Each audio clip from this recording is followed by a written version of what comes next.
Ian duduk sambil istirahat di sebuah bangku panjang di bawah pohon maple. Sungai begini saat membuatnya kesal karena berhadapan dengan Taeyong. Ian hendak membuka botol air mineralnya, namun dia merasa terkejut saat botol air mineral yang tutupnya sudah dibuka berada tepat di depan wajahnya, dan Ian yakin pelakunya adalah Taeyong.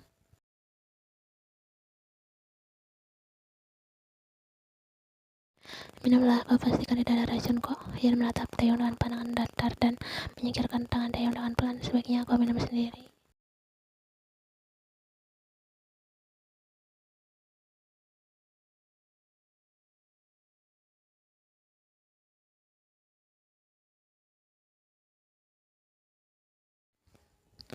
Taeyong kemudian beralih duduk di bangku tersebut di samping Ian. Dia menatap gadis itu dengan merapikan ikatan rambutnya. Ian sangat cantik. Terkadang Taeyong berpikir apakah Ian sangat benci padanya sekarang, bahkan untuk menatapnya saja gadis itu enggan.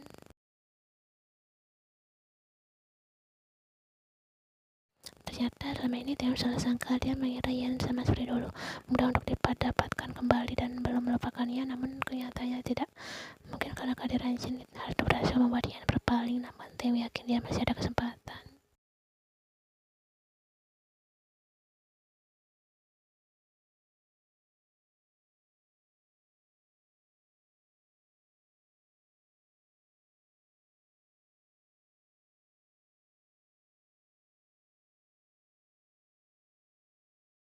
Wah, ternyata lokasi di sini benar-benar sangat menyenangkan. Aku menyukainya. Bahkan aku bisa melihat puncak kastil dari tempatku dudukku sekarang, ucap Taeyong sambil memecah keheningan.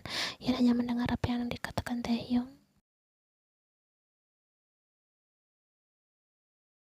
Seharusnya aku sejak dulu pindah ke tempat ini, ucap Taeyong sambil memandang lurus ke depan, dan Ian menoleh ke arah pria itu. Ian tahu saat ini benar-benar bukan style Taeyong karena dia adalah tipikal egois dan menjunjung tinggi harga dirinya. Namun sekarang apa yang dilakukan pria itu?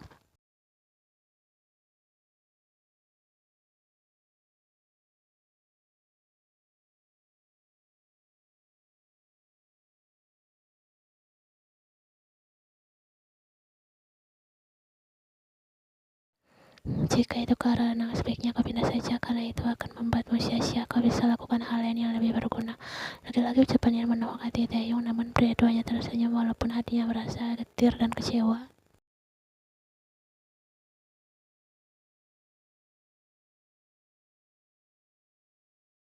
Tapi bohong, aku tinggal di sini karena urusan bisnis, jadi jangan terlalu percaya diri. Ian terdiam dan mendelik ke arah Taeyong karena dia yang malu. Ian hampir lupa kalau Taeyong itu sombong dan memiliki gengsi selangit.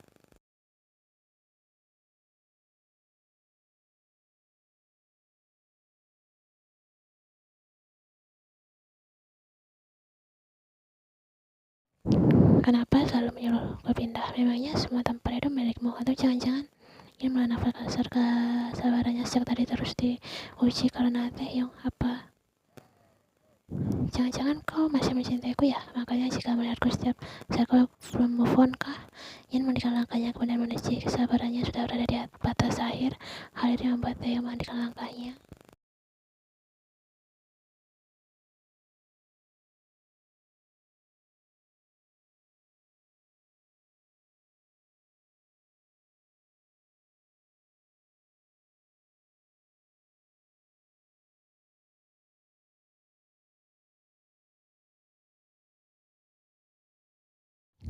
Sialan, bukankah aku di sana dengan kotoran kurang ajar? Hei, tunggu. Taeyong kembali mengejar Ian dengan berlari. Kakinya yang panjang membuat Taeyong dengan cepat menyamai langkah Ian yang sudah mulai berlari tersebut. Kan bisa berjalan bersama, kenapa harus lari? Mentah-mentah sudah jadi model terkenal begitu. Ian mengalihkan bahunya, ia menggeser tubuhnya menjauh dari Taeyong agar tidak terlalu dekat. Namun Taeyong menggeser lagi tubuhnya. Ian merasa kesal pun semakin mundur ke samping hingga tak menyadari sebuah sepeda yang mulai melaju ke arahnya.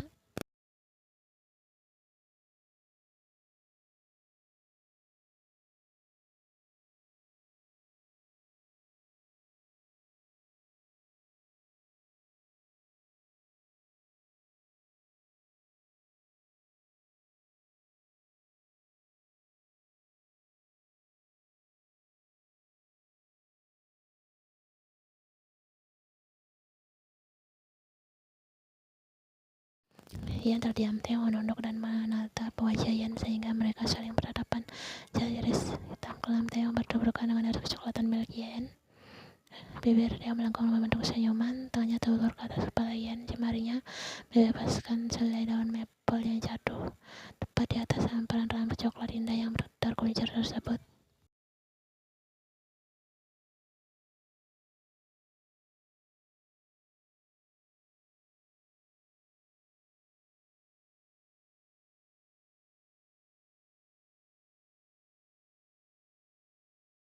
Ian kembali sadar dan mengalihkan kontak matanya dengan Taeyong. Dia mendorong dada Taeyong dan membebaskan diri dari pelukan pria itu. Hal itu membuat keduanya canggung sejenak. Taeyong berdiam untuk membicarakan suasana. Aku pergi, berhenti mengikutiku. Ucap Ian. Setelah itu dia melangkah meninggalkan Taeyong. Sesekali Ian melihat ke arah belakang memastikan Taeyong telah tidak mengikutinya. Taeyong tertawa. Dia mulai melangkahkan kakinya. Ian langsung berlari dengan kencang agar tidak dikejar oleh Taeyong.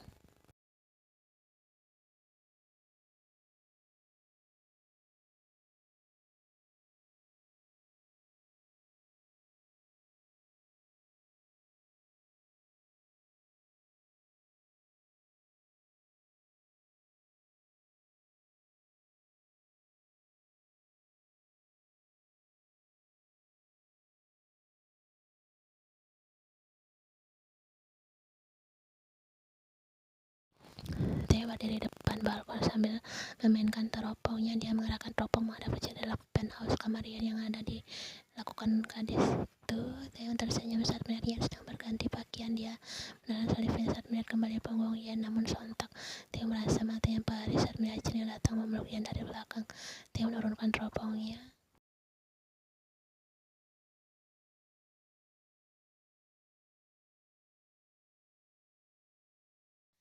Sialan, ini namanya bukan keberuntungan, tapi kesialan. Sebaiknya aku tidur.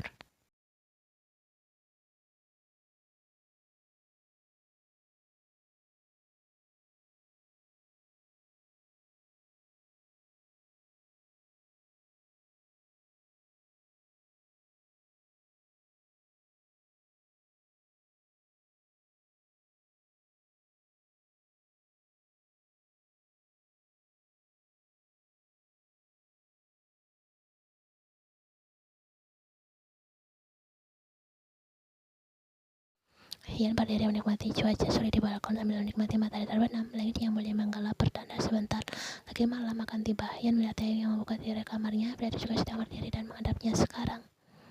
Hei baby, sedang apa di sini? Ayo masuk, ucap Jin sambil memeluk Ian dari belakang dan meletakkan dagunya di atas pundak sempit gadis itu. Ian melari ke arah jendela. Taeyong tidak ada lagi di sana. Lampu kamarnya juga mati.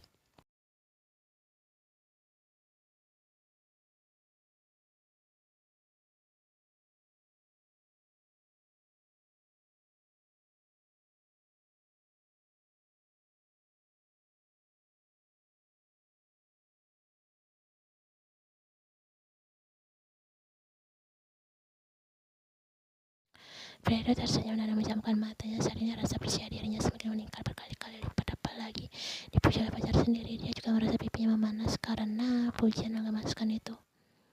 Oh astaga, kau semakin menggemaskan, ucap Jin gemas sambil menarik kedua pipi Ian. Keduanya tersenyum dengan ceria. Jin menyentuh rambut panjang Ian dan menatap mata gadis itu. Dia mengucapkan Ian dengan singkat.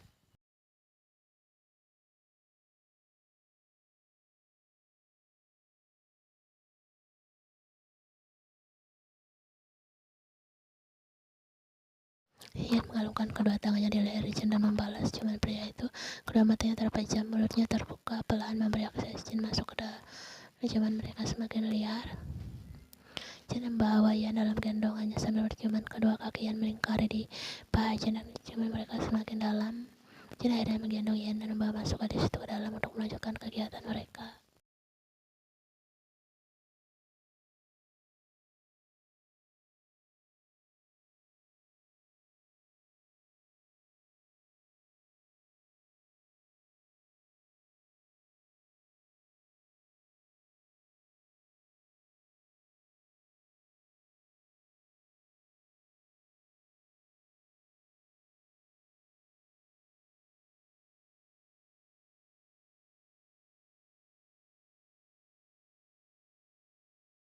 Teh tertawa beres. Sekarang semuanya sudah berpindah tempat. Wajah cantik itu hanya tersemindah untuk Chen, bukan untuknya. Namun bagaimana dengan hati? Apakah hati Yen sudah berpindah tempat dan tidak ada lagi yang tersisa untuknya? Teh tersenyum miris dan hatinya merasa sakit sekaligus sesak. Sekarang dia merasa Tuhan menghukumnya terlalu kejam. Teh mencintainya sejak dulu, namun rasa ragu dan tak mampu mengucapkan membuat dia kehilangan gadis itu. Keputusan yang salah membuat Teh yang hancur. Namun sejujurnya dia tak pernah berniat melukai hati Yen. Namun pilihan itu yang membuat Yen memilih pergi karena dia merasa keberadaannya sia-sia.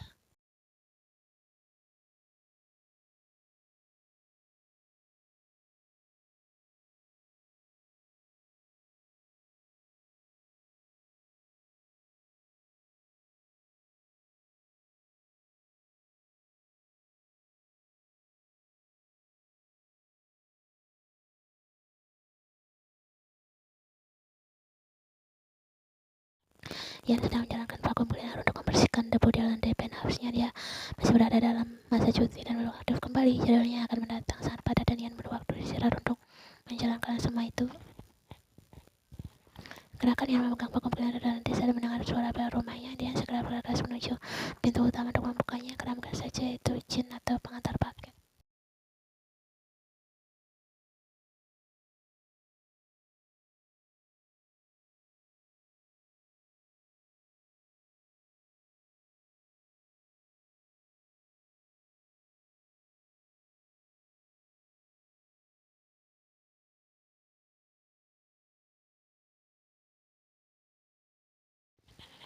Apa yang kau lakukan di sini? Apalagi tentu saja berkunjung sebagai tetangga baru. Kau tidak sopan sekali membiarkan tetanggamu sendiri di depan pintu. Dasar payah. Ian masih terdiam. Theo menyingkirkan tangan Ian dan masuk ke dalam ambil memperhatikan dari rumah gadis itu. Wah, isi perabotannya bagus. Seleramu boleh juga.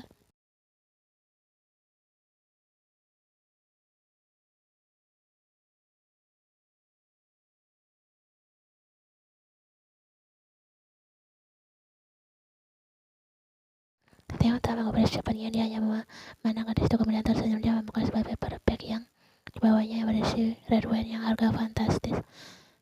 Edisi terbatas hadiah dari tetangga baru. Ian mendekati Theo dan mengambil botol wine mahal tersebut dan menyimpannya di dalam rak kaca. Terima kasih, tapi sebaiknya kau pulang, ucap Ian. Ya, lebih baik menghindari Theo dengan keras daripada harus bersikap ramah kepada pria itu. Theo merasa keberadaannya membuat Ian enggan, namun dia tidak menyerah.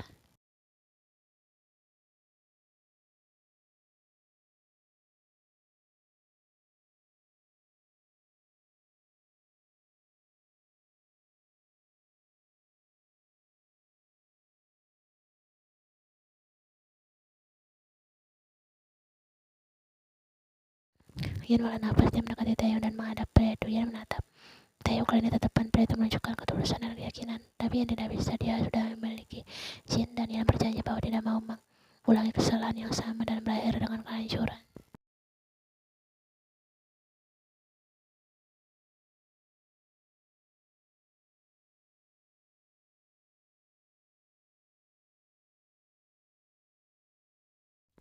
Theo merasa terdiam dengan ucapan yang menohok. Ian langsung melangkah naik ke lantai atas untuk mengganti pakaiannya. Dia sebaiknya pergi menemui Jin daripada di rumah bersama Theo. Seharusnya pria itu tidak perlu membuang-buang waktu.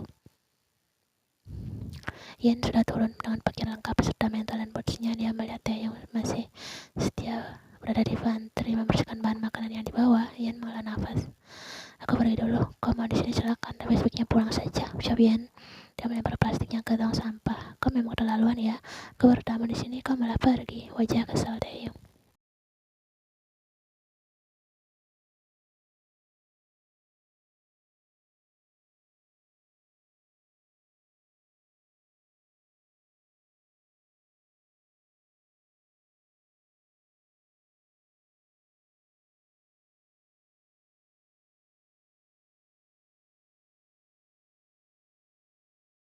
Selama Theo tinggal di Paris, semua pekerjaannya diserahkan kepada Jimin. Pria itu kembali menjabat sebagai presiden sementara.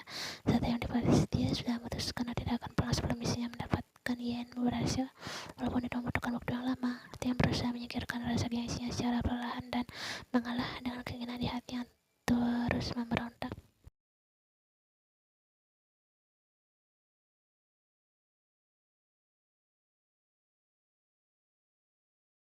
Berkat dukungan dari Hera, Theo membenarkan tekadnya mengambil Ian kembali. Theo yakin bahwa dia masih ada kesempatan dan rasa itu masih ada, namun kehadiran Theo membuat Ian melupakannya secara perlahan.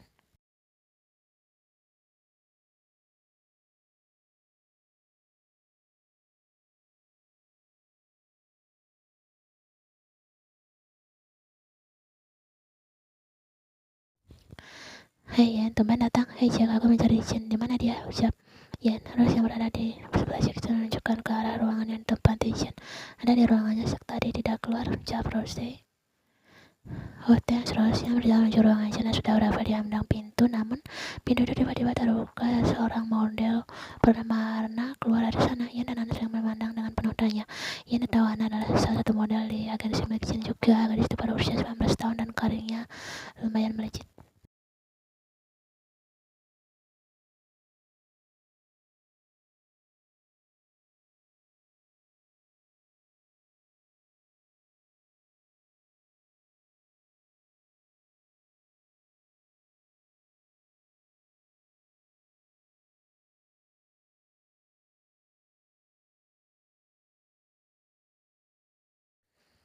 Ian masuk ke dalam melihat Jin sedang duduk di kursinya sambil memainkan ponselnya. Dia menoleh saat menyadari kehadiran Ian. Jin bangun dari posisi duduknya dan tersenyum. Hei sayang, aku tidak bilang jika mau datang. Ucap pria itu mendekati Ian dan memeluknya dengan erat.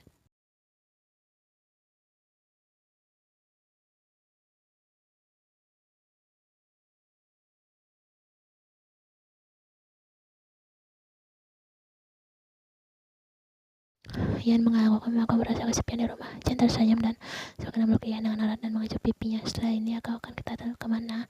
Mau jalan-jalan? Ian tersenyum dan menggeleng. Aku ikut ke apartemenmu saja. Jin tersenyum, itulah pilihan yang terbaik. Ian tersenyum namun ada yang mengganjal di pikirannya. Sekarang masalah Ana tadi. So Jin, ada apa baby? Ucapan Jin mengusap helaian rambut Ian.